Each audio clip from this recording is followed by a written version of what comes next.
The worst moment was when she leaned back in her chair, smiled like she was done, and said, "You will be begging to come back." It was Boardroom A, 22 people on the dais, a thin laminate nameplate in front of her that read Human Resources Director. I felt my face go hot, but I remember thinking, hold still. Don't give her the reaction she wants. My name is Esme.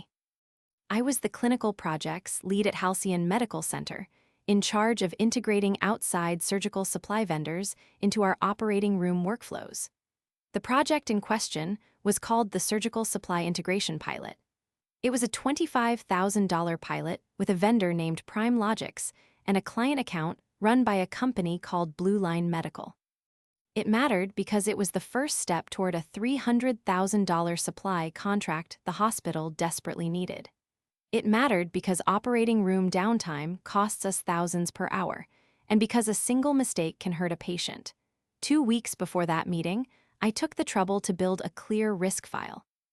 I had an email trail that started on June 1st, where I flagged 5 missing items on Prime Logics's onboarding packet: certificate of insurance, staff background checks, access control requests, sterile processing verification, and a signed data sharing agreement covering patient information exchange. I wrote a formal note titled Vendor Onboarding Checklist Surgical Supply Integration Pilot, version 1, dated June 1st, and attached scans of the incomplete paperwork. I walked the packet down to the Human Resources office. I asked to confirm the timeline. The Human Resources director smiled and said, "We will get it done." Her voicemail to me later the same day said, "I will take care of it, Esme. Trust me." I was not asking for perfection. I was asking for the minimums spelled out in 18 separate policy rules that govern vendor access at Halcyon. Those rules included Patient Identification Protocol, Infection Control Procedure 7, Sterile Processing Logging, Staff Background Verification Standard, Vendor Access Badge Issuance Policy, Patient Data Sharing Agreement Requirements, Electronic Health Record Access Policy, Subcontractor Oversight Rule, Certificate of Insurance Verification, Indemnification Clause Enforcement, Staff Training Compliance, Continuing Education Tracking, Mandatory Incident Reporting Rule. Procurement Signature Authority, Controlled Substance Handling, Emergency Access Protocols, Storage and Disposal of Medical Waste, and the Vendor Auditing Schedule. Altogether, they were a mouthful. All of them mattered. I told the executive committee what I had found in that July meeting. I said, if we launch without these 5 items, we risk a supply mismatch, unauthorized access, and a patient privacy violation. I kept my voice flat. I handed them the checklist with highlighted items and the attached emails. I said, "This is not about delay. This is about risk we can avoid." She did not like that. Maybe she saw those missing pieces as a bureaucratic speed bump between her and a glossy pilot announcement. She wanted the contract and the press photo. Instead of addressing the gaps, she did what some entitled leaders do: she deflected. She stood up, walked around the table with the sort of confidence that wants you to feel small, and said, "Esme has a tendency to overcomplicate things. We will handle it quietly." Then she turned to the chief executive officer and said, "If she makes an issue of it, you will see how she folds. You will be begging to come back." She said, "You will be begging to come back." The room hummed. That line landed like a public sentence. I did not beg. I kept my job that day by keeping my head. I smiled politely. I took the hand of a nurse director who looked like she wanted to say something, and I told her, "This is on my radar." I left with everything printed in a manila folder. I made a contemporaneous note in my project journal at 10:13 a.m. July 10th, 2021. I wrote what she said word for word. I dated the note. I put the folder in my locked desk drawer. I did something quiet and boring. I made sure there was an auditable paper trail. What followed was slow and corrosive. For 27 months, her decisions and omissions stacked up like unpaid invoices until they started to hurt people and the institution. It did not happen with one dramatic misstep. It happened in stages, each one worse than the last. The first escalation was subtle and reputational. In September of that year, Blue Line Medical paused the pilot after Prime Logics showed up with only partial insurance documentation. They emailed our procurement office at 11:42 a.m. on September 20th and copied me. The email said, "We cannot proceed with deliveries without proof of liability coverage." I forwarded that to Human Resources and to the operations lead.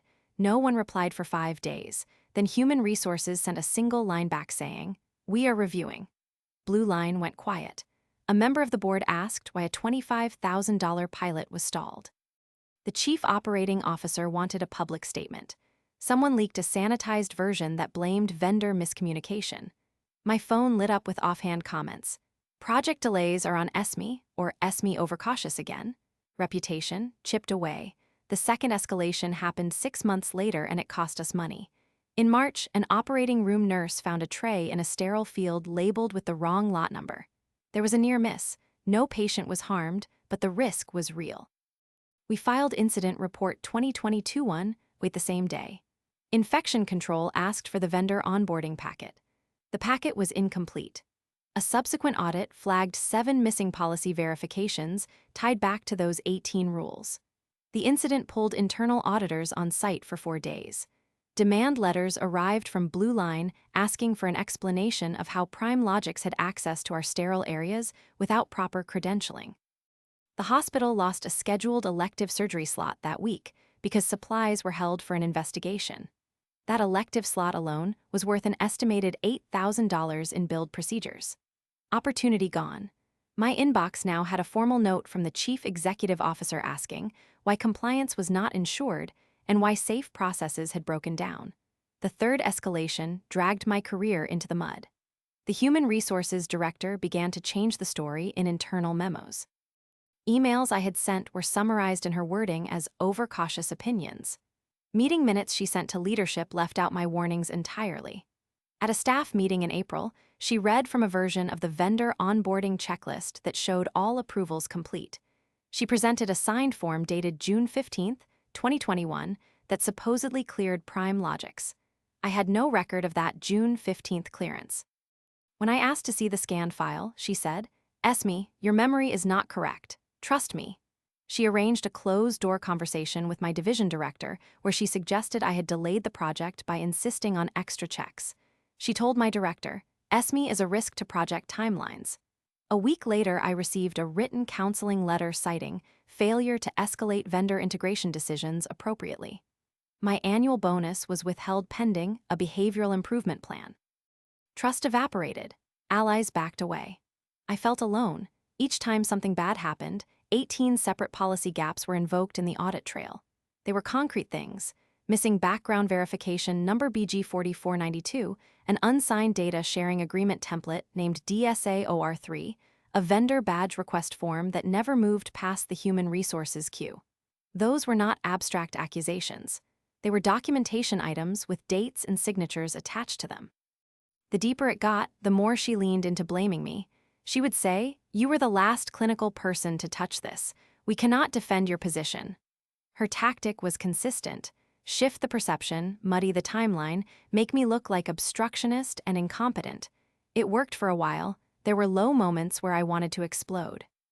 I remember one afternoon in December when the chief executive officer called me into boardroom B and asked me to account for the series of oversights costing the hospital and whether I had deliberately delayed the pilot. I felt like the ground fell out. My project was tied to my performance review. My name was next to the phrase "accountability issues" in a board packet. I had missed the promotion I had been assured I was on track for. I sat very still. I took a breath. I thought if I react, they win the narrative. I smiled politely and said, "I will gather the timeline and return with documents." I walked out and made more copies. I did 3 quiet things that mattered. First, I kept working. I did not let the politics stop me from doing the job. I continued to run trainings for operating room teams. I kept the supply logs accurate. I maintained the chain of custody sheets for every tray. I built redundancy into processes so patient care would not suffer. Second, I documented everything relentlessly. Every email got a backup. Every voicemail was transcribed and dated in a folder called Clinical Communications Log, which I kept both digital and printed. Third, I cultivated witnesses. I quietly asked 2 people to confirm meetings in writing: Lucas, the senior scrub nurse in Operating Room 6, and Priya, who led procurement. Both wrote notes like, "Confirmed vendor paperwork incomplete at 09:00 on June 1st, and sent them to me with timestamps." There was another quiet twist. About a year in, Blue Line Medical supplied a recorded call in response to an inspector request. It was a client-recorded phone call between their account manager and the human resources director from July 2nd, 2021. The client had recorded it for their own compliance because they routinely document conversations about control of supplies. The clip was short. In it, the human resources director said, "We will sign those as completed. Tell your team not to worry." The client emailed that clip to the hospital compliance office in March when the audit opened. The file name was BL Call 070221. When compliance played it, you could hear the director's voice. There was no mishearing it. Still, months passed. The human resources director dug in. She began to file alternate timelines of approvals. She claimed clerical error when confronted with the missing insurance certificate.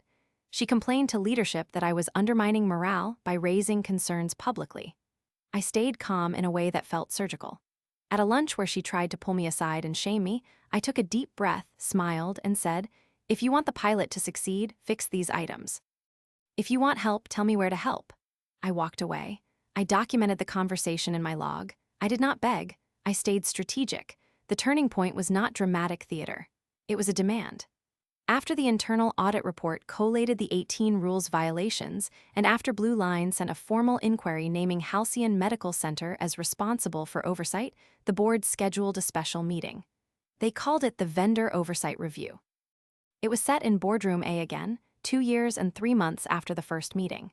Blue Line was there in person. The compliance officer was there. The chief executive officer was at the head of the table. The agenda read, "Explain the timeline and propose corrective action." When the chief executive officer asked for answers, the human resources director started with the same script she had used before. Procedural issues and miscommunication led to delays. The client representative, a man named Mark, pushed back. He said, "We were told the vendor had full clearance on June 15th. We moved product on that basis." He looked at me and then at the human resources director.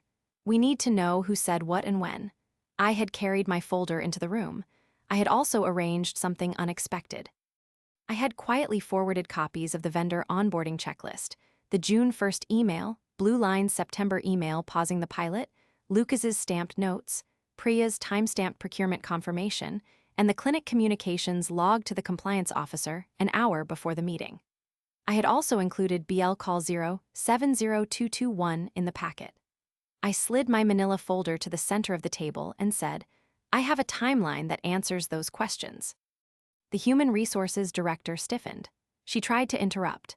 I held up a copy of the checklist and calmly said, "This is the checklist I handed to human resources on June 1st. It shows 5 items missing. This email thread shows I flagged it. This voicemail from Blue Line on July 2nd shows you told them you would sign everything off. This procurement note shows the certificate of insurance was never in Prime Logix's file. These are logs by operating room staff confirming Prime Logix did not have background checks completed when they accessed our areas." I laid them out slowly. I did not shout. I did not glare. I let each document be its own witness. The chief executive officer turned the pages. The compliance officer pulled up the audio file BL Call 070221 and played it. Everyone heard her voice saying, "We will sign those as completed. Tell your team not to worry." There was a silence like a held breath. The client representative opened an email on his tablet and showed the dates and the pauses. He said, "So you told us to proceed based on your clearance." I watched the room shift. The human resources director tried to rewrite the moment. She said, "That was a misstatement. I did not mean to imply final clearance. The language was casual." The client shook his head. "Your words mattered. We relied on them." I could see her options narrowing. She looked at the chief executive officer and then at the board. She had built a narrative for 27 months. Now that narrative was unraveled by timestamped emails, printed receipts, staff notes, an external recorded call, and the checklist I had filed the day I warned them. The evidence was not dramatic fiction. It was paper and audio and witnesses. Under pressure, she did something I had not expected. She did not double down. She did not claim the documents were forged. Instead, she sagged and admitted it. She said, "I handled that poorly. I told Blue Line to proceed. I thought I could catch up the paperwork later." Her voice was small. She looked at me and said, "Esme, I thought you were making trouble." She said, "I am sorry." Hearing that apology in front of 20 people felt like a public unmasking. It was not a ceremonial revenge. It was the truth settling into a room where it could no longer be distorted. The aftermath was steady rather than sudden. The board directed the compliance office to open a formal review into procedural failures. The Human Resources Director was put on administrative leave pending that review and required to undergo a remedial procedural training program before she could return to any decision-making role. The compliance officer recommended external oversight for vendor onboarding for the next 12 months. There were consequences beyond the personal. Halcyon Medical Center had to accept a temporary pause on new vendor integrations while corrective actions were implemented. The pilot with Blue Line resumed only after a third party verified all 18 policy items and after the vendor submitted a new certificate of insurance with policy effective dates that matched our requirements. It was slow and humiliating for her. It was precisely proportional. Governance failure led to governance review. I did not gloat. I refused to be the person who saved the day and then let her keep her job as if nothing had happened. At the meeting, when the chief executive officer asked if I would lead the corrective action, I said, "I will document the corrective steps, and I will support training, but I will not be in a position where my judgment could be characterized as the problem. I am accepting an offer to join a regional clinical operations group at a different health system." The room paused. It turned out the pattern of consistent documentation was visible to other hospital systems. 2 weeks before the board meeting, I had been approached with a formal offer from a regional health network to lead vendor integrations for an entire service line. I accepted it quietly before the meeting. I was not there to take revenge. I was there to set the record straight and then move on. The Human Resources Director faced internal disciplinary action and a performance plan that included review of every decision she had made over the prior 18 months.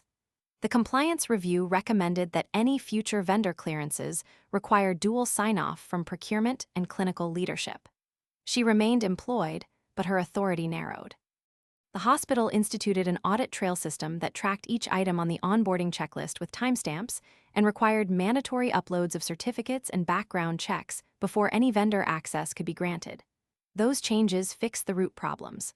The client got the answers it wanted. The patient safety near miss was closed. The elective surgery slots returned. A couple of small twists made the story sting less like schadenfreude and more like real accountability. First, a nurse I had never spoken much to, Anna, came up to me after the meeting and handed me a 2-page typed account she had kept for months about operational impacts she had seen tied to vendor confusion. She said, "I knew you were right, but I did not think anyone would listen." Second, the Blue Line account manager, Mark, later sent me a private note thanking me for staying on the timeline. He wrote, "We almost pulled the account entirely, but the methodical paperwork you provided made it possible to repair trust." Those small human notes mattered more than the board drama. What I learned was practical and not about vindication. I learned that, when you suspect something wrong, the right thing is to document, not to shout. I learned that patience and record keeping are not passive, they are tools. I left Halcyon Medical Center with a clear file, a new job, and the knowledge that my work had made the operating rooms safer. I also left knowing that people in power can and will choose speed over safety, and when they do, it is the steady, boring work of documentation that saves patients and careers.